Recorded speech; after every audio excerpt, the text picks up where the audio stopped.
Welcome to the Deep Dive. We take compelling sources, unpack the details, the twists, the questions, basically help you get right up to speed. Today we're looking into the really unsettling world of unsolved disappearances and deaths. We're working from a fascinating YouTube transcript, and our goal here is to sift through it all, figure out what's really important, and maybe, just maybe, spark some new thoughts on two cases that are, well, they're real enigmas. So let's start with our first case. It's a chilling one from back in the day. We're going back to Sunday, December 7th, 1958. Try to picture it.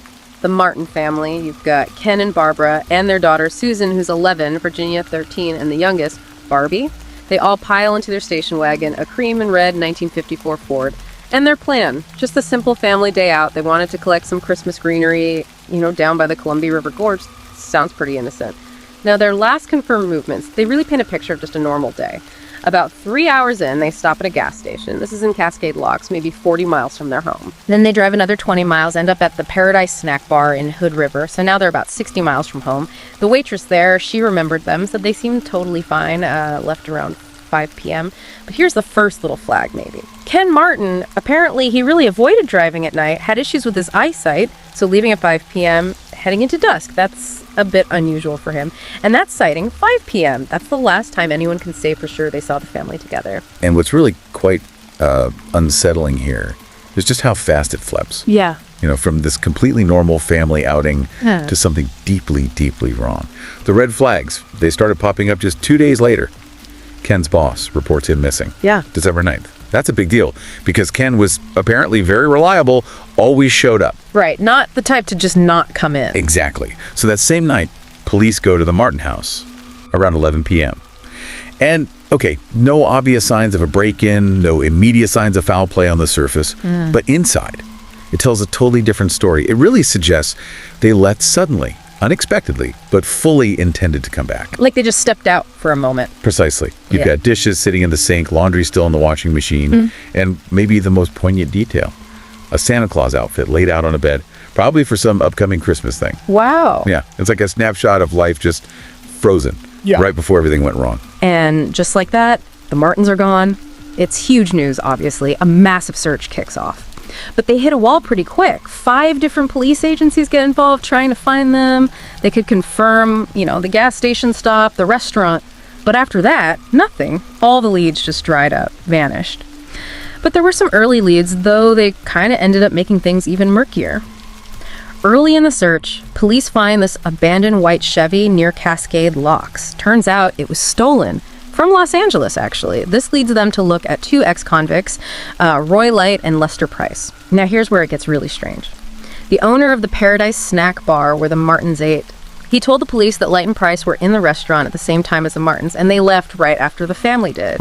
But despite this, direct connection, their criminal records. Light and Price, never questioned. It just makes you wonder, why on earth wouldn't they pursue that? Seems like a huge lead. It's a glaring omission, isn't it? I mean, in any investigation, you'd think that's your first port of call. People with records present at the last known location. To just not talk to them. It suggests, well, maybe a rush to judgment on another theory, or maybe just, a serious lapse. Yeah. It's the kind of thing that can really derail a case right from the start. You close off paths that might have led somewhere. And the confusion just piled up. There were tons of reported sightings, but none verified, people claiming they saw them in other parts of Oregon, even Iowa, Montana. Just added to the noise, really. But there were these 2 witnesses, alleged witnesses. They claim they saw the Martin station wagon around dusk, parked under the Bridge at the Gods, that's back near Cascade Locks. And they said there were 2 men standing outside the car, talking to the people inside. Now, couldn't be verified. But if it was true, that's possibly the last time anyone saw them alive. Initially, a lot of people, maybe even investigators, lean towards an accident theory. That they somehow drove into the Columbia River. Right, it's a big river, treacherous in spots. Exactly. But then you have to ask, if it's just an accident, why was there resistance to checking certain areas? And then came a really crucial discovery. Tire tracks, found leading right to a cliff overlooking the river. And down on the rocks below, they found paint chips, cream-colored paint chips, consistent with the Martin station wagon. Wow. Okay, so not just random tracks. Not at all. And the location.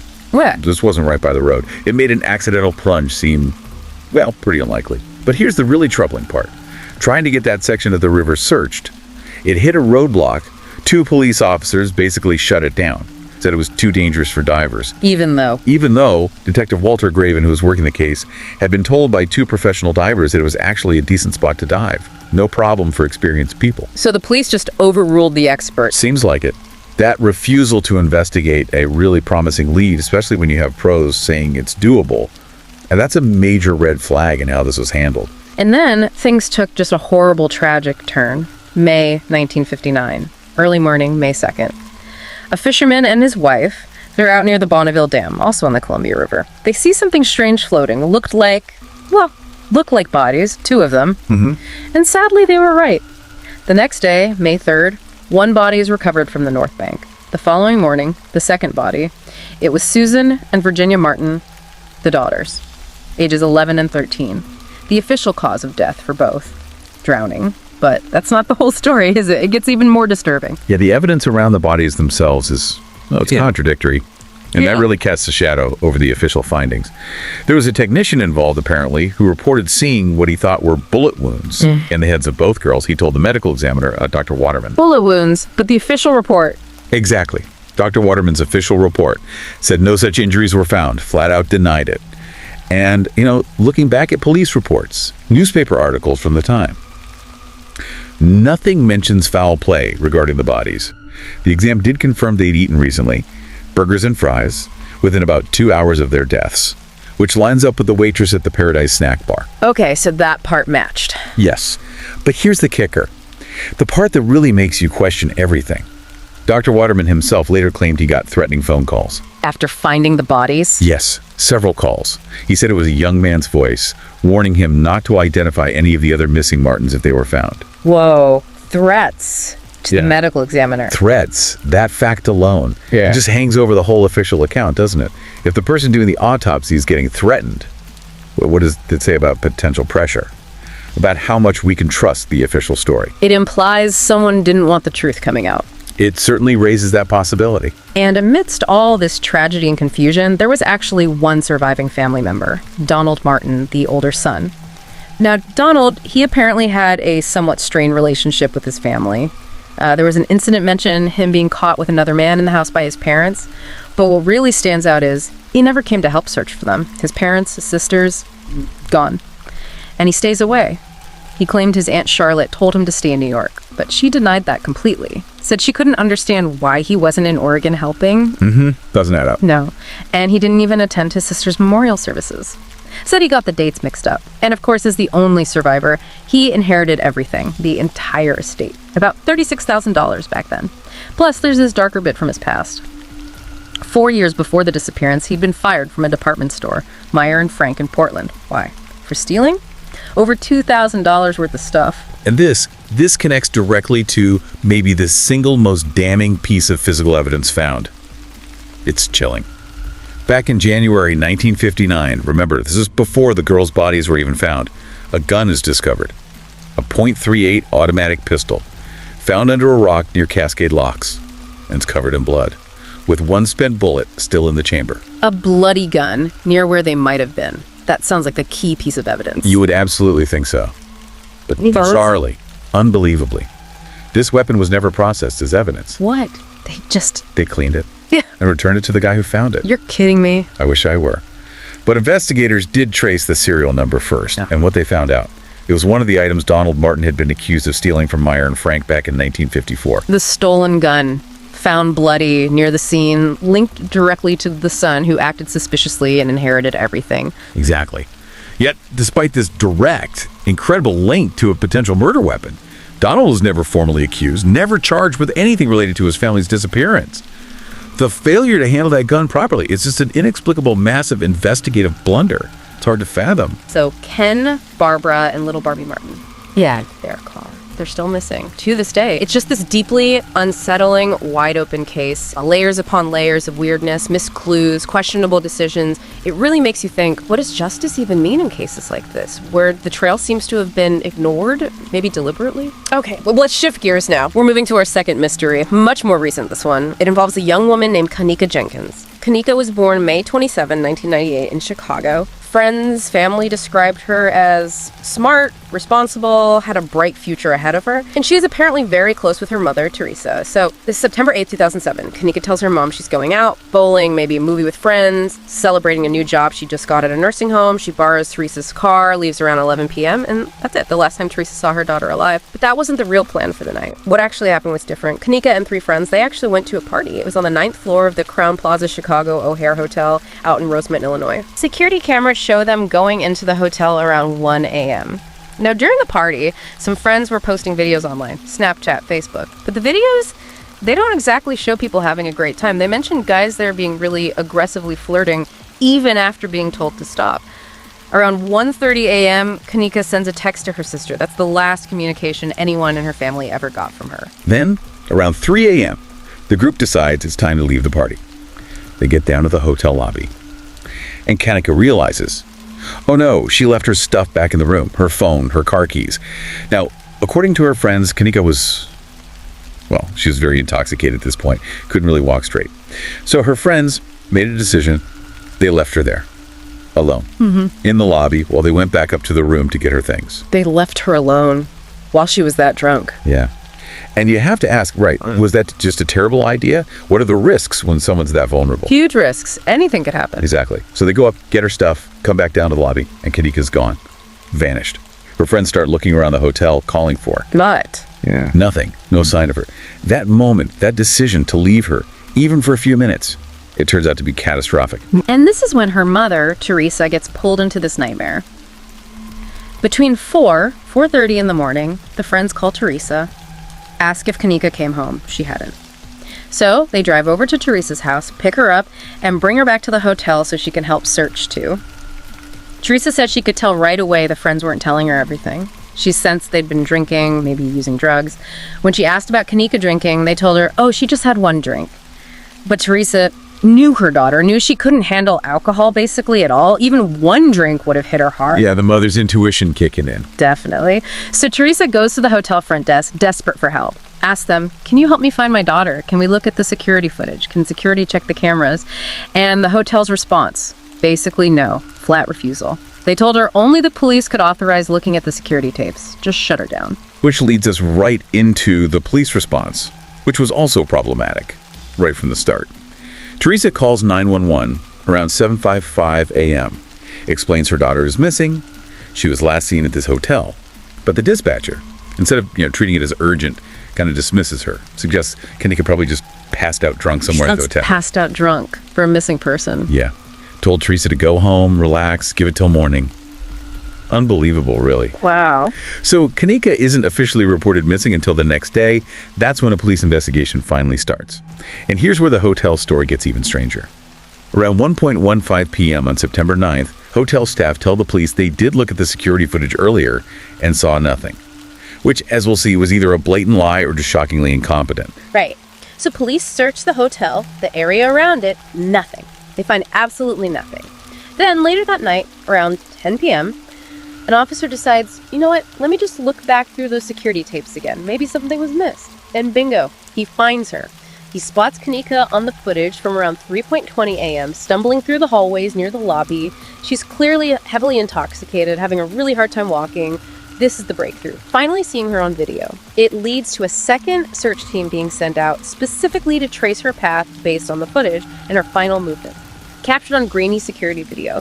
They're heartbreaking. She stumbles through different hallways, different floors, eventually finds her way into a kitchen area. This kitchen, it was under renovation, wasn't being used. The last footage shows her walking through this kitchen, heading towards the back, towards a freezer area. There was like a cooler unit, and then a second door that led into a walk-in freezer. Now, the camera doesn't actually show her go into the freezer, but given what they found, the strong speculation is she opened that door, walked inside, and the door closed behind her. And she never came back out. And that speculation, tragically, was confirmed. The police search team followed that path from the video, and they found Kanika's body inside that walk-in freezer, frozen solid. Oh my God. But this horrifying discovery, instead of bringing answers, it just opened up a whole new wave of questions and alternative theories. It fueled massive speculation online and in the community. Yeah, the internet just exploded with theories, didn't it? Cover-up speculations were everywhere. A lot of people started saying, maybe the hotel was involved somehow, that putting her in the freezer wasn't an accident, it was deliberate, a cover-up. Theories ranged from maybe a hotel worker lured her in there and locked the door, to even darker ideas, like maybe she was killed somewhere else off camera, put in a garbage bag, and dumped in the freezer to make it look like an accident. And the potential motive cited for a hotel cover-up. Well, that party itself was problematic. Reports claimed it was paid for with stolen credit cards. There was underage drinking happening, supposedly illegal drugs in the room. And the hotel apparently knew about the party. They had gotten noise complaints but didn't shut it down. Right. So the thinking goes, was the hotel trying to hide the truth about what happened to Kanika to avoid getting into serious trouble over allowing that illegal party in the first place? It raises that question, definitely. If they were already potentially liable for what was happening at the party, would they go to extreme lengths to avoid a death investigation on top of it? It's a theory fueled by the hotel's initial lack of cooperation and the suspicious circumstances. So the ultimate question in Kanika's case remains. Was it just a terrible, tragic accident? A young woman, dangerously intoxicated, making a fatal mistake by wandering into a freezer? Or was there something more sinister at play? A cover-up involving individuals, maybe even the hotel itself. We just don't have a definitive answer. Maybe someday more details will emerge. You know, looking at both of these cases side by side, the Martin family from '58 and Kanika Jenkins from 2007, decades apart, but you see these striking parallels. Both involve these really mysterious circumstances around a disappearance and death. And at both, you have critical evidence or potential leads that seem mishandled, overlooked, maybe even some suspect intentionally ignored. Yeah, like not questioning Light and Price. Right. Or the refusal to search that specific part of the river for the Martins, despite expert advice, that .38 pistol being cleaned in return. Unbelievable. And then with Kanika, you have the 911 dispatcher's initial response, brushing off the mother's concerns, the hotel claiming they saw nothing on the tapes, these early missteps, these questionable actions by people in authority. It's a recurring theme in these kinds of frustrating unsolved cases. Absolutely, and that's what makes these kinds of histories so deeply frustrating, isn't it? Especially when you have conflicting evidence, suspicious circumstances just piling up, that common thread, the questions about how authorities responded right at the beginning, the decisions they made. It just hangs there. You can't help but wonder, how could these things be missed? Or why weren't certain leads followed up with more, energy? It really challenges how we think about justice and whether the official story is always the whole story. And these cases really underscore the power of circumstantial evidence, don't they? How it can strongly suggest something happened, even if you lack that one definitive piece of direct proof. But conversely, it also shows how incredibly difficult it is to prove foul play when that direct evidence is missing, or maybe even, as we've discussed, possibly suppressed or ignored. And despite all the unanswered questions, all the troubling details, that human need for answers, for some kind of closure, for justice, it just doesn't go away. These stories stick with us because the lack of a clear explanation is so profoundly unsettling. So, thinking about all this, what does it really mean for how we perceive justice? How we think about closure? When mysteries like these endure for years, even decades, what responsibility do we have, maybe as people listening to these stories, as a society, to keep asking those questions, to keep seeking truth for the families left behind? That's a really important point. How do these dives into the past, into these cases where the answers are still out of reach, how does that shape our understanding today? Our understanding of safety, of human behavior, maybe even the limits of what investigations can actually achieve. These aren't just old stories, they're cautionary tales, I think. They continue to echo, influencing how we approach missing persons cases, how we handle unexplained deaths even now. The unsettling details of the Martin family's disappearance and the tragic mystery surrounding Kanika Jenkins, they definitely linger, and I imagine they'll stick with you, our listeners, as well. Thank you for joining us as we explored these two really perplexing cases today. We hope it gave you some things to think about, and we do encourage you to keep exploring, keep thinking, and form your own informed opinions. If you found this dive interesting, please do like, share, and subscribe to our channel for more explorations into these kinds of compelling stories.